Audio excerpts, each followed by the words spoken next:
சுமந்திரன் அவர்களை திருவோணமலையில் போட்டியிட வேண்டும். தேசிய பட்டியல் ஆசனத்தினை சுமந்திரன் அவர்கள் ஏற்றுக்கொள்ள மறுப்பதற்கான காரணம் என்ன? பொதுவாக தமிழரசு கட்சிக்கு பெரிய தலைவிதியாக நீண்ட காலமாக இருந்து வந்திருக்கிறது. சாணக்கியன் பெற்றிருக்கிறார் என்று சொன்னால் அதற்கு முதல் ராஜுகளை போன்றவர்கள்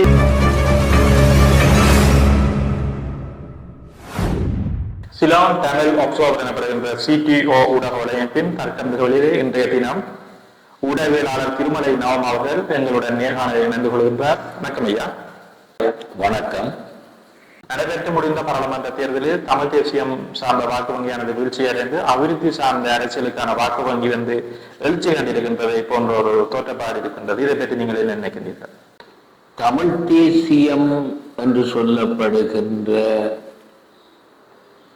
இலக்கம், அபிவிருத்தி என்று சொல்லப்படுகின்ற இலக்கம் ஒன்று ஒரு நாட்டினுடைய பொருளாதார ரீதியான, சமூக கலாச்சார ரீதியான அபிவிருத்திகளை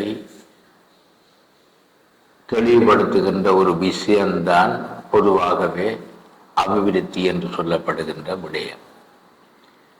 தமிழ் தேசியம் என்று சொல்லப்படுகின்ற போது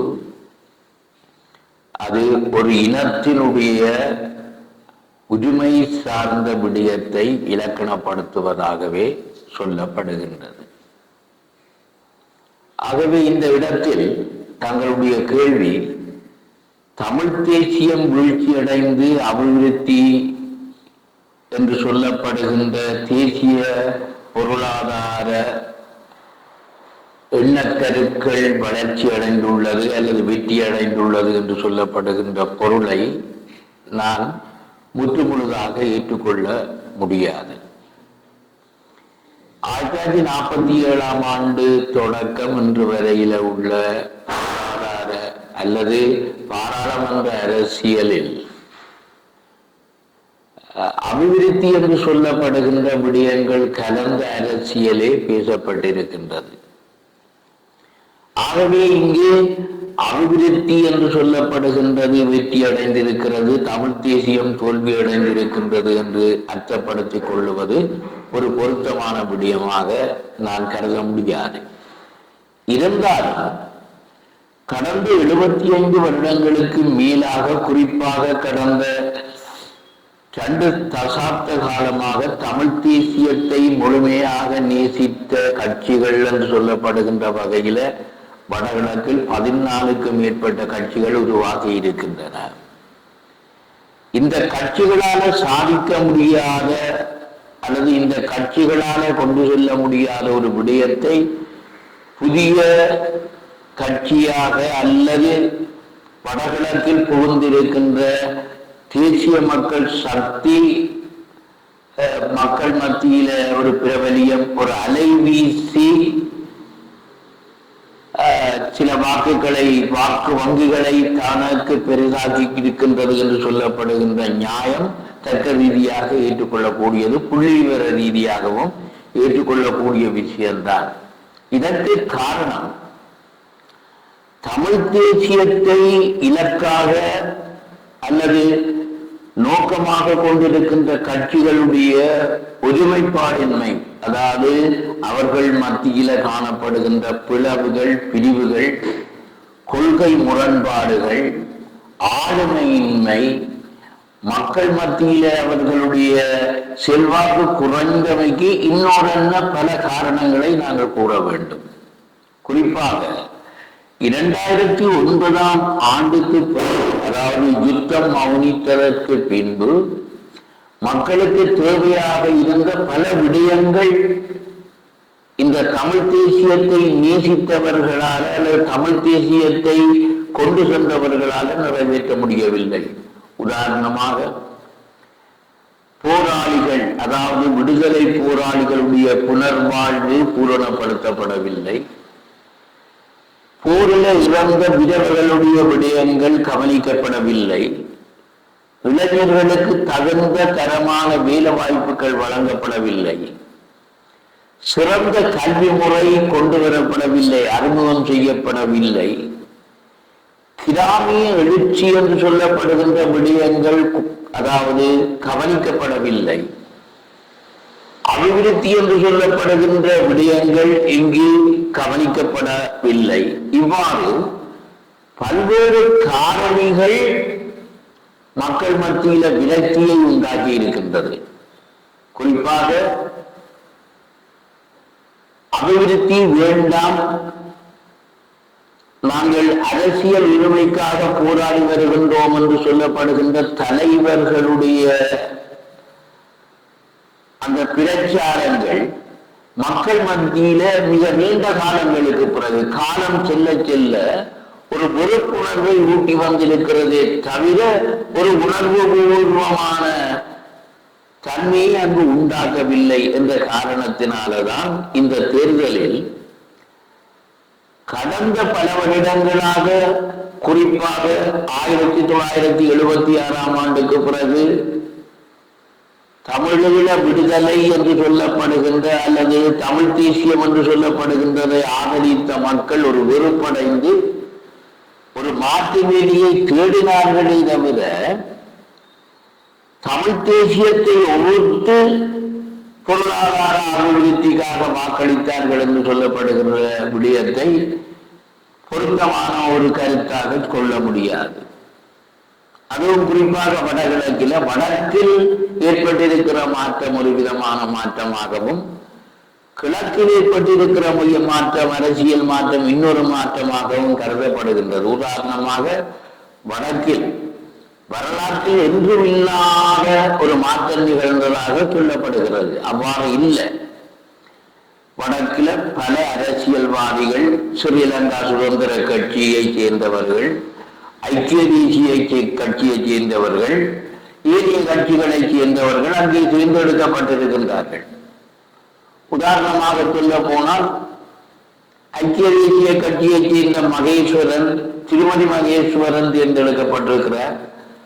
அதே மாதிரி அங்கஜன் தேர்ந்தெடுக்கப்பட்டிருக்கிறார். அதற்கு முதலும் 1970 ஆண்டு 77 ஆண்டு காலப்பகுதியிலே இந்த சம்பவங்கள் நடந்திருக்கிறது.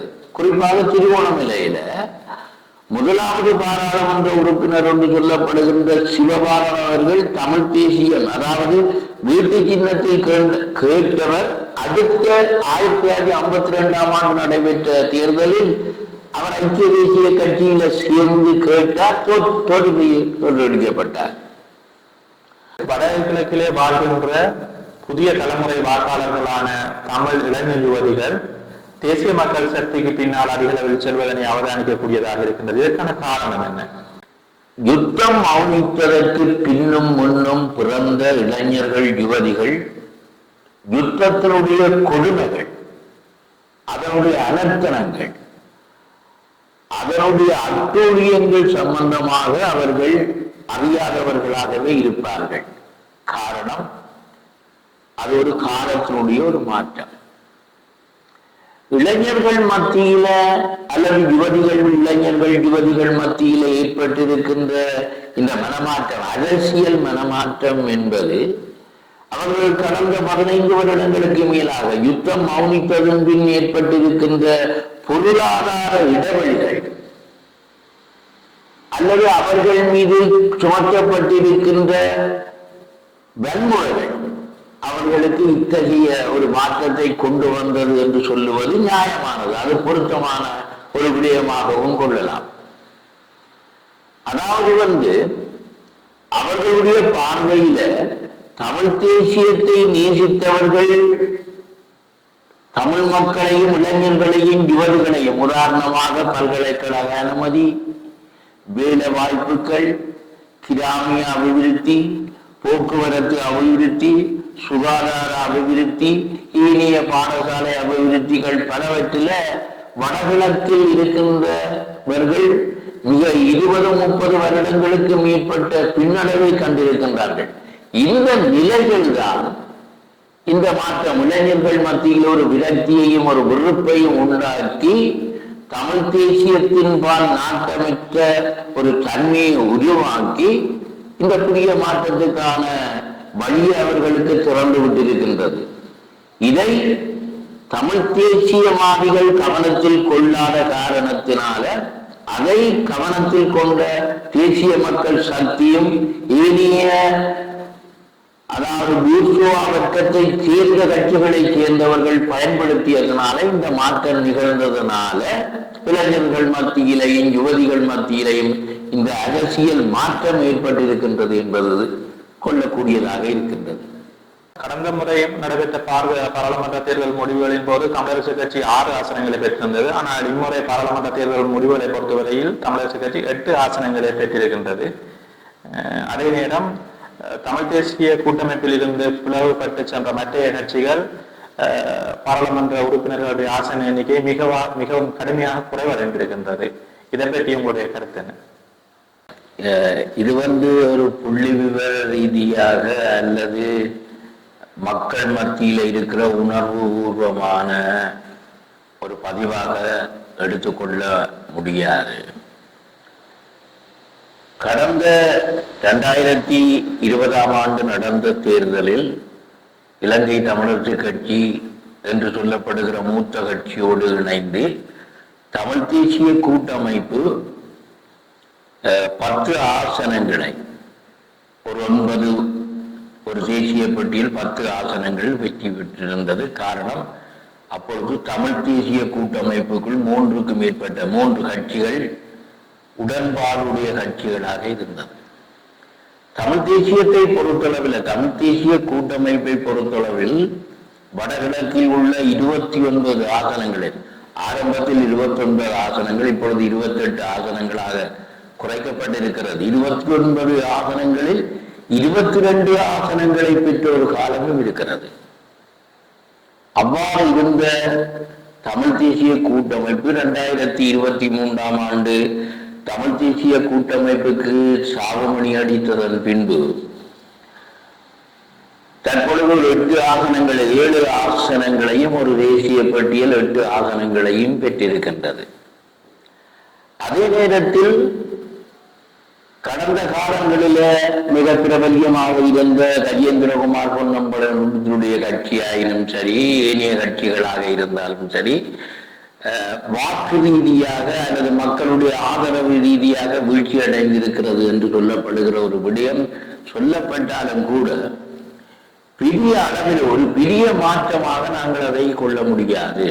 கஜேந்திரகுமார் பொன்னம்பலம் அவர்களுடைய கட்சி ஒரு ஆசனத்தை பெற்றிருக்கிறது, இனிய ஒரு கட்சி ஒரு ஆசனத்தை பெற்றிருக்கின்றது. அதே நேரத்தில் கிழக்கு மாகாணத்தில் வடக்கு மாகாணத்தில் தேசிய மக்கள் சக்தி என்று சொல்லப்படுகிற ஒரு சக்தி வரலாற்றில் இல்லாத ஒரு மாற்றமாக 2 ஆசனங்களை கைப்பற்றி இருக்கிறது. வடகிழக்கு அதாவது வடக்கு மாகாணத்தில் இவ்வாறு ஒரு நிலைமை ஒரு மாற்றம் ஏற்பட்டிருக்கிறது என்று சொன்னால் மக்கள் மத்தியில் ஏற்பட்டிருக்கிற மாற்றமா அல்லது அரசியல் மாற்றமா அல்லது பிரதேச கட்சிகள் என்று சொல்லப்படுகின்ற இந்த கட்சிகளை மக்கள் வெறுக்கின்றார்களா, தேசிய கட்சியின்பால் அவர்களுடைய மனம் மாற்றப்பட்டிருக்கிறதா என்று சொல்லப்படுகிற விஷயம் ஆராயப்பட வேண்டும்.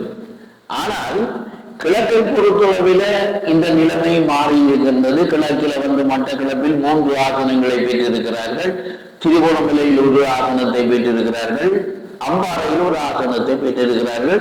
கிட்டத்தட்ட 5 ஆசனம் கிழக்கில் மாத்திரம்தான் பெறப்பட்டிருக்கிறது. 3 ஆசனம் அதிலும் 2 ஆசனம் மாத்திரம்தான் வடக்கில் பெறப்பட்டிருக்கிறது.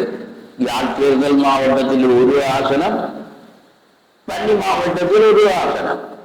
வன்னி மாவட்டத்தினுடைய ஆதிக்கத்தை நீங்கள் பார்ப்பீர்களாக இருந்தால் ஏனைய கட்சிகளுடைய செல்வாக்கு அதிகரித்திருக்கிறது.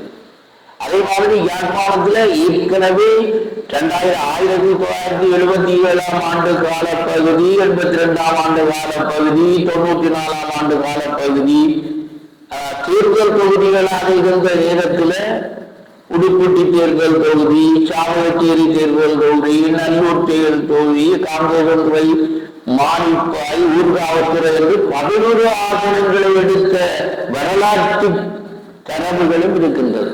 அவ்வாறான ஒரு கட்சி வடக்கில் ஒரு ஆசனத்தை பெறுவதற்கும் தவண்டு அடித்திருக்கின்றது என்று சொன்னால் அது ஒரு பெரிய வெற்றி அல்லது அந்த மாற்றம் நடக்கவில்லை என்று சொல்ல முடியாது. என்னை பொறுத்தளவில் தமிழக கட்சி கடந்த காலத்தை விட மிக வீழ்ச்சியை நோக்கி நகர்ந்திருக்கின்றது, அல்லது வீழ்ச்சியை நோக்கி வழுக்கி விழுந்திருக்கிறது என்று சொல்லப்படுகின்ற நிலைமையில ஏனைய கட்சிகள் முன்னுக்கு வந்திருக்கிறது. அது தமிழரசு கட்சியை வென்றிருக்கிறது அல்லது தோன்றிருக்கிறது என்றும் கொள்ள முடியாது. காரணம், தேசிய மக்கள் சக்தி என்று சொல்லப்படுகிற சக்தி அதிகூடிய வாக்குகளை பெற்றிருக்கின்றது. ஒரு காலத்தில் அதிகூடிய வாக்குகளை பெற்ற கட்சி தமிழரசு கட்சி. அந்த கட்சி உற்று ஆசனத்தை பெறுவதற்கு கூட மிக கஷ்டப்பட்டு வெல்ல வேண்டிய ஒரு சூழ்நிலை இருந்த காரணத்தினால இதுல தமிழரசு கட்சி ஏனைய கட்சிகளை விட, தமிழ் தேசியத்தை பேசுகின்ற ஏனைய கட்சிகளை விட அதிகூடிய அல்லது அதிகூடிய ஆதனங்களை பெற்றிருக்கிறார்கள் என்று சொல்லுவதற்கு நியாயமும் இல்லை, பொருத்தமும் இல்லை என்பதுதான் என்னுடைய கருத்தாகும். மட்டக்களப்பு மாவட்டத்தில் ராசமாணிக்கம் சாணக்கியன் அவர்கள் மிகப்பெரிய ஒரு வெற்றியை பெற்றிருக்கின்றார். இந்த வெற்றி ஊடாக தமிழரசு கட்சி மட்டக்களப்பு மாவட்டத்தில் ஒரு பெரிய வெற்றியை கண்டிருக்கின்றது. இது தொடர்பாக நீங்கள் என்ன நினைக்கின்றீர்கள்? இது ஒரு வரலாற்று கண்ணோட்டத்தோடு பார்க்க வேண்டிய ஒரு விஷயம். சாணக்கியன் தன்னுடைய ஆளுமையினால அதிகூடிய விருப்பு வாக்குகளை முறை பெற்றிருக்கிறார் என்று சொல்லப்படுகிற ஒரு விடயம் சரியானது. அல்லது அவருக்கு அதிகூடிய ஆதரவு வாக்கு வங்கி அங்கு இருக்கின்றது என்று சொல்லப்படுகிறது இந்த தேர்தலில் நிரூபிக்கப்பட்டிருக்கிறது.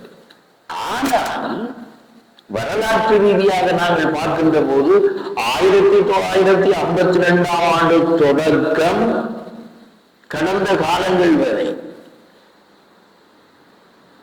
தனி மனிதனாக நின்று பல சாதனைகளை புரிந்த சீனா செல்லையா ராஜதுரை போன்றவர்கள் இருக்கின்றார்கள். அவர்கள் தேர்தலில் போட்டியிடுகின்ற போது அவர்களுக்கு அவர்களுடைய ராசி அல்லது அவர்களுடைய செல்வாக்கு காரணமாகத்தான் அவர்களுக்கு அந்த வெற்றியை சுதாகரித்துக் கொள்ளக்கூடியதாக இருந்தது. ஆகவே அதாவது இந்த விகிதாசார முறை என்று சொல்லப்படுகிற முறையின் கீழே அதிகூடிய விருப்பு வாக்குகளை சாணக்கியன் பெற்றிருக்கிறார் என்று சொன்னால் அதற்கு முதல் ராஜதுரை போன்றவர்கள் பெருந்தொகையான வாக்குகளை பெற்று தமிழரசு கட்சிக்கு சாதனை படைத்திருக்கிறார்கள். ஆகவே இதை ஒரு சாதனை என்று சொல்லுவதை விட, அதாவது இளைஞர்கள் மத்தியில ஒரு நட்சத்திரமாக, ஒரு செல்வாக்கு மிகுந்த நட்சத்திரமாக சாணக்கியன் காணப்படுகிறார் என்று சொல்லப்படுகின்ற கருத்து ஏற்றுக்கொள்ளக்கூடியது. இந்த விகிதாசார முறையின் கீழே அது ஒரு நல்ல ஒரு விடயமாக பார்க்கப்படுகிறது. இதற்கு காரணம் சாணக்கியனுடைய ஆற்றல், ஆளுமை, அணுகுமுறை, மக்கள் தேர்தல் தொகுதியிலே அவர் எடுத்துக் கொள்ளுகின்ற முயற்சிகள் இந்த வெற்றிக்கும் இந்த உயர்ச்சிக்குமான காரணங்களாக கொள்ளப்படுகின்றது. கடந்த காலத்தில் குறிப்பாக 1990ஆம் ஆண்டுக்கு பின்னால் வந்த விகிதாசார முறையில் தேர்ந்தெடுக்கப்பட்ட பாராளுமன்ற உறுப்பினர்களுடைய ஆளுமையை விட சாணக்கியனுடைய ஆளுமை அதிகமாக இருந்ததனால இந்த நிலை மாற்றிருக்கிறது. நாளைக்கு இன்னும் ஒருவர் வருகின்ற போது அந்த நிலை மாறலாம். ஆனால் தர்க்க ரீதியாக பார்க்கின்ற போது, ஒரு புள்ளிவர அடிப்படையில பார்க்கின்ற போது இந்த விகிதாசார முறையின் கீழே யாருமே சாதிக்க முடியாத ஒரு விஷயத்தை அவர் சாதிச்சிருக்கிறார் என்ற விடயம் ஏற்றுக்கொள்ளக்கூடியதாக கொள்ளலாம். தமிழரசு கட்சியினுடைய தேசிய பட்டியல் ஆசனம் டாக்டர் சத்தியலிங்கத்துக்கு வழங்கப்பட்டது தொடர்பில் நீங்கள் என்ன நினைக்கின்றீர்கள்? இந்த தேசிய பட்டியல் என்று சொல்லப்படுகிற விடயம் பொதுவாக தமிழரசு கட்சிக்கு பெரிய தலைவிதியாக நீண்ட காலமாக இருந்து வந்திருக்கிறது. பொதுவாக பார்க்க போனால் தேசிய பட்டியலை தயாரிக்கின்ற போது ஒருவருடைய பெயரை விடுவார்கள். பிறகு பார்த்தால் என்ன நடக்கும் என்று சொன்னால் வேறொருவர் தேசிய பட்டியலுடைய பாராளுமன்ற உறுப்பினராக தெரிவு செய்யப்பட்டிருப்பார். உதாரணமாக எனக்கு நன்றாக நியாயம் இருக்கின்றது. 2010ஆம் ஆண்டு 2004ஆம் ஆண்டு போன்ற காலப்பகுதியில பேராசிரியர் சிற்றம்பலம் போன்றவர்களை தேசிய பட்டியலுடைய பாராளுமன்ற உறுப்பினராக தெரிவு செய்வதற்கும் அவரை போல கல்விமான்கள் சேர்க்கப்பட்டிருந்தார்கள். ஆனால் நடந்தது என்ன என்று சொன்னால் 2010ஆம் ஆண்டு கொழும்பை தன்னுடைய வாழ்விடமாக கொண்ட M.A. சுமந்திரன் அவர்கள் திருவாளர் ரா சம்பந்தன் அவர்களாக தனிப்பட்ட முறையில் தேர்ந்தெடுக்கப்பட்டிருக்கிறார். அதே மாதிரி 2015ஆம் ஆண்டு இரு தேசிய பட்டியல்கள் கிடைத்தது. இரு தேசிய பட்டியல்கள் கிடைக்கப்பட்ட போதும் இது சம்பந்தமான வாக்குவாதங்களும் தர்க்கங்களும் போட்டிகளும் சவால்களும் நிறைந்த நிலையில திருகோணமலையை சேர்ந்த துரரட்ன சிங்கம் என்பவருக்கும் அதே மாதிரி வன்னியை சேர்ந்த திருமதிக்கும் இந்த தேசிய பட்டியல் வழங்கப்பட்டிருக்கிறது. 2020ஆம் ஆண்டு ஒரே ஒரு தேசிய பட்டியல் வழங்கப்பட்ட போது இந்த தேசிய பட்டியலை பெறுவதற்காக வடகிழக்கில் இருக்கின்ற தேர்தல் மாவட்டத்தை சேர்ந்த 8 தேர்தல் மாவட்டத்தை சேர்ந்தவர்களும் வரிசை கட்டி நின்றார்கள். உதாரணமாக யாழ்ப்பாண மாவட்டத்தை சேர்ந்தவர்கள், யாழ் மாவட்டத்தை சேர்ந்த இந்த கட்சியினுடைய தலைவர் கூட இந்த தேசிய பட்டியல் தனக்கு கிடைக்க வேண்டும் என்று சொல்லப்படுகின்றதுல மிக ஆர்வம் கொண்டவராக இருந்தார். அது மாத்திரமில்லை, அவரை கூட ஏனையவர்களும் ஆர்வம் கொண்டவர்களாக இருந்தார்கள். கடைசியில அதுல சில செல்வாக்குகள் பாதிக்கப்பட்டு அம்பாறை மாவட்டம் பாதிக்கப்பட்டிருக்கிறது, தோல்வி அடைந்திருக்கிறது. 2010ஆம் ஆண்டு தெரிவு செய்யப்பட்ட பாராளுமன்ற உறுப்பினர் கட்சி மாறிவிட்டார். 2015ஆம் ஆண்டு தெரிவு செய்யப்பட்டவர் ஒன்றும் செய்யவில்லை. 2020ஆம் ஆண்டு தேவை என்று சொல்லப்படுகிற நிலையில திரு கலையரசன் அவர்களுக்கு இந்த தேசிய பட்டியல் வழங்கப்பட்டிருக்கிறது. இம்முறை அது இன்னும் இரட்டிப்பான பிரச்சனையை உருவாக்கி இருக்கின்றது. உண்மையிலேயே தேசிய பட்டியல் வழங்கப்படுகின்ற போது அறிவு சார்ந்தவர்கள், துறை சார்ந்தவர்கள், பிரபலியமானவர்கள், கட்சியினுடைய போட்டி நிலைமைகளுக்கு ஈடு கொடுக்க முடியாத நல்லவர்கள் சேர்த்துக் கொள்ளப்பட வேண்டும் என்பதுதான் இதனுடைய இலக்கணம். திரு டாக்டர் சத்தியலிங்கம் அவர்கள் கட்சியினுடைய பொதுச் செயலாளர். அவர் 2020ஆம் ஆண்டு பொது தேர்தலில் நின்று தோற்றவர். 2024ஆம் ஆண்டு தேர்தலிலும் அவர் போட்டியிட்டு தோற்றிருக்கின்றார். ஆனால் அவ்வாறு தோற்றவருக்கு வழங்கியிருப்பது அல்லது வேறு இடங்களுக்கு கொடுக்கப்பட வேண்டும் என்று சொல்லப்படுகிற ரத்தமும் வாக்குவாதமும் சவால்களும் நிறைய காணப்படுகிறது. இது வழமையாக இந்த தமிழரசு கட்சியின் இந்த விகிதாசார தேர்தல் முறை வந்த காலத்தில் இருந்து தமிழரசு கட்சிக்கு ஒரு சவாலாகவே இருந்து வந்திருக்கிறது. ஆனால் வன்னியை பொறுத்தளவில் இப்பொழுது உங்களுக்கு தெரியும், 9 பாராளுமன்ற உறுப்பினர்கள் தெரிவு செய்யப்பட்டு, அதாவது அங்கே 7 இருந்தாலும் கூட இப்பொழுது மேலதிக 6 இருந்தாலும் கூட இப்பொழுது மேலதிகமாக தெரிவு செய்யப்பட்டிருக்கிறார்கள். பல கட்சிகள் தங்களுடைய தேசிய பட்டியல் ஆசனங்களை வழங்கி இருக்கிறது. ஆனால் தமிழக கட்சியை பொறுத்தளவில் ஒரே ஒருவர் தான் தெரிவு செய்யப்பட்டிருக்கிறார். ஆகவே இன்னொரு தேசிய பட்டியல் வழங்க வேண்டியது அவசியமாகிறது என்று சொல்லப்படுகிற அந்த நியாயம் சரியானது. ஆனால் தேர்ந்தெடுக்கப்பட்டிருக்கிறவர் மீது சுமத்தப்படுகிற குற்றச்சாட்டுகள் அல்லது தேர்ந்தெடுக்கப்படுகின்றவர் மீது ஏற்பட்டிருக்கின்ற காழ்ப்புணர்ச்சி காரணமாக இந்த விவாதம் நடக்கின்றது. கொடுக்கப்பட்டுவிட்டது, இனி அது சம்பந்தமாக பாதித்து எந்த விதமான பயனும் இல்லை என்று நினைக்கிறேன். அதாவது தெரிவு செய்யப்பட்டவர்களை விட தேசிய பட்டியலில் தெரிவு செய்தவருக்கு இருக்க வேண்டிய கடமைகள், அதையும் குறிப்பாக வன்னி ஒரு யுத்த பூமி, இன்னும் அந்த பூமியில இருக்கின்ற சஞ்சலங்கள் தீர்க்கப்படவில்லை. இந்த பூமிக்காக தெரிவு செய்யப்பட்டவர் ஒரு நிறைவான முழுமனதான ஒரு ஆரோக்கியமான ஆளுமை மிக்கவராக இருந்து அந்த பட்டியலினுடைய நியாயத்தை நிலைநாட்டுவதற்கு அவருக்கு எதிர்காலம் மிக சாதகமாக இருக்க வேண்டும் என்பது எங்களுடைய விருப்பமாக இருக்கிறது. வவனியா இப்ப முல்லைத்தீவில் இருக்கின்ற சஞ்சலங்களும் மன்னாரில் இருக்கின்ற சஞ்சலம், மன்னாருக்கு ஒருவர் தெரிவு செய்யப்பட்டிருக்கிறார், பாரம்பரியமாக அவர் தெரிவு செய்யப்பட்டிருக்கிறார். மன்னாரை பிறப்பிடமாக கொண்டவர், ஒரு கட்சியினுடைய தலைவர் மாத்திரமில்லை, நீண்ட கால அனுபவம் உடையவர் அடக்கலநாதன் அவர்கள். ஆனால் வன்னி என்பது பொதுவாகவே வவனியாவைத்தான் வன்னி என்று குறிப்பிடுவார்கள். சுந்தரலிங்கம் என்று சொல்லப்படுகிற அடங்கா தமிழர் இருந்த காலம் முதல் இந்த வன்னியினுடைய தேர்தல் மாவட்டம் அல்லது வன்னியினுடைய தேர்தல் தொகுதி ஒரு சவாலுக்குரிய தேர்தலாக இருந்திருக்கிறது.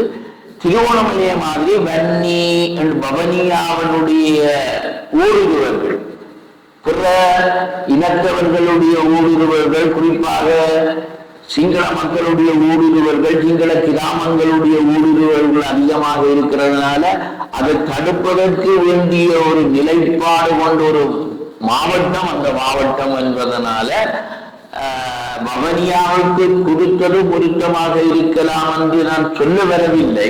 இருந்தாலும் பவனியா கவனிக்கப்பட வேண்டும் என்பது என்னுடைய கோரிக்கையாகும். தேசிய பட்டியல் ஆசனத்தினை சுமந்திரன் அவர்கள் ஏற்றுக்கொள்ள மறுப்பதற்கான காரணம் என்ன? சுமந்திரன் இலங்கை தமிழரசு கட்சிக்குள் கொண்டு வரப்பட்டது தேசிய பட்டியல் ஊடாக, குறிப்பாக தமிழ் தேசிய கூட்டமைப்புக்குள் கொண்டு வரப்பட்டது தேசிய பட்டியல் ஊடாக. சுமந்திரன் ஒரு ஆளுமைமிக்க ஒரு அரசியல்வாதி. சர்வதேச ரீதியாகவும் திரு சம்பந்தன் அவர்களோடு ஒரு இணையாளராக இருந்து தமிழ் தேசியத்தினுடைய அல்லது தமிழரசு கட்சியினுடைய சகல விடங்களையும் ஒரு சர்வதேசமயப்படுத்துவதற்கு உதவிய ஒருவர். அவர் நான் நினைக்கிறேன் 2010ஆம் ஆண்டு 15ஆம் ஆண்டு அவருடைய காலம், அதாவது தேசிய பட்டியலுக்கு தெரிவு செய்யப்பட்ட காலம் முடிந்தபோது சம்பந்தன் ஐயா அவர்கள் எனக்கு நன்றாக ஞாபகம் இருக்கிறது. அந்த சம்பவத்துக்கு முன்னால நானும் இருந்திருக்கிறேன். 2014ஆம் ஆண்டினுடைய கடைசி கால பகுதியில் சுமந்திரனை அழைத்து, சுமந்திரன் 2015ஆம் ஆண்டு தேசிய பட்டியல் உங்களுக்கு வழங்கப்பட மாட்டாது, நீங்கள் யாழ்ப்பாணம் சென்று போட்டியிட்டு வென்று வர வேண்டும் என்று சொல்லப்படுகின்றதை வலியுறுத்தி இருந்தார். காரணம், 2015ஆம் ஆண்டு சுமந்திரன் அவர்களை திருவோணமலையில் போட்டியிட வைக்க வேண்டும் என்பதில் மிக அக்கறையுடையவனாக நான் இருந்தேன். அவரை அழைத்து நான் இது சம்பந்தமாக வினவிய போது அவர் என்னிடம் குறிப்பிட்டார், ஐயா சம்பந்தன் ஐயா அவர்கள் இம்முறை என்னை யாழ்ப்பாணத்தில் நின்று வென்று வரும்படி சொல்லி இருக்கின்றார்.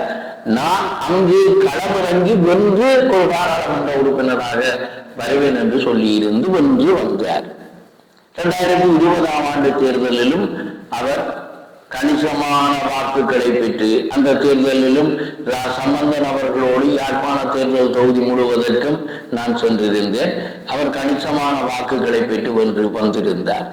ஆனால்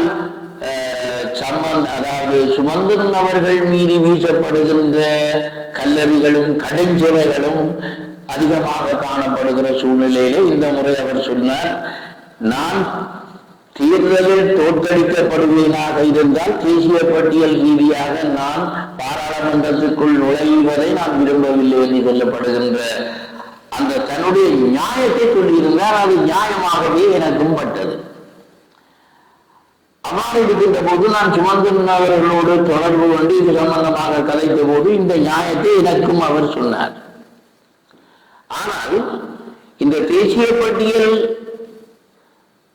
டாக்டர் சத்தியலிங்கம் அவர்களுக்கு வழங்கப்படுவதில் சுமந்திரனுடைய செல்வாக்கு செலுத்தப்பட்டிருக்கிறது என்று சொல்லப்படுகிற ஒரு கருத்தும் இங்கே இருக்கின்றது. அது எந்த அளவுக்கு உண்மையானது, சரியானது, சத்தியமானது என்று சொல்லப்படுகின்ற விடயத்தில நான் தர்க்கிக்க வேணாம் விரும்பவில்லை. நான் ஏற்கனவே சொன்னதை போல தேசிய பட்டியல் என்பது ஒரு தலை சிறந்த துறை சார்ந்த பிரசித்தி பெற்றவருக்கு வழங்கப்பட வேண்டும் என்பதில் இலங்கை பாராளுமன்றத்தினுடைய சட்டத்தை வரைந்தவர்கள் சொன்ன விடயம். ஆனபடியால் சுமந்திரன் அவர்களுக்கு இந்த தேசிய பட்டியல் வழங்கப்படவில்லை என்பது ஒரு குறையான விடயமாக இருந்தாலும் அதனுடைய போக்கு, இந்த வழங்கப்படாமைக்கு உரிய விடயங்கள் எதிர்காலத்திலாம் தீர்மானிக்கப்படும். 2015ஆம் ஆண்டு 2 தேசிய பட்டியல் வழங்கப்பட்ட போது நாங்கள் ஒரு விடயத்தை நாங்கள் குறிப்பிட்டிருந்தோம். அதாவது இந்த தேசிய பட்டியல் ஒன்று சுரேஷ் பிரேமச்சந்திரன் அவர்களுக்கு வழங்கப்பட வேண்டும் என்று சொல்லப்படுகிற ஒரு கருத்து நிலவியது. ஆனால் சுரேஷ் பிரேமச்சந்திரனுக்கு அது அவ்வாறு வழங்கப்படாததுனால அவர் சில முரண்பாடுகள் காரணமாக தமிழ் தேசிய கூட்டமைப்பில் இருந்து பிரிந்து செல்ல வேண்டி வந்தது. 2017ஆம் ஆண்டு அவர் பிரிந்து சென்றிருந்தார். தமிழ் தேசிய கூட்டமைப்புக்குள்ள பல முரண்பாடுகள் இருந்தாலும் தமிழ் தேசிய கூட்டமைப்பு ஒற்றுமையாக கொண்டு செல்லப்பட வேண்டும். தலைவரவர்களால அது உருவாக்கப்பட்ட ஒரு கட்சி, அந்த கட்சி கொண்டு செல்லப்பட வேண்டும் என்று சொல்லப்படுவதில் வடகிழக்கில் இருக்கின்ற 96-97% மக்களுடைய விருப்பமாகவும் கோரிக்கையாகவும் இருந்தது. ஆனால் இம்முறை சுமந்திரனுக்கு அந்த தேசிய பட்டியல் வழங்கப்பட்டிருக்க வேண்டும் என்பதில் பல பேர் அந்த கருத்தை சொல்லி இருக்கிறார்கள். உதாரணமாக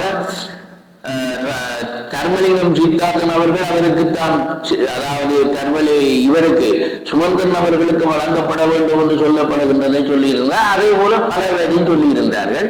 இதே நேரத்தில் இந்த தேசிய பட்டியல் தங்களுக்கு தர வேண்டும் என்று கோரிக்கை விட்டதாகவும் வெளிப்படுகிறோம்.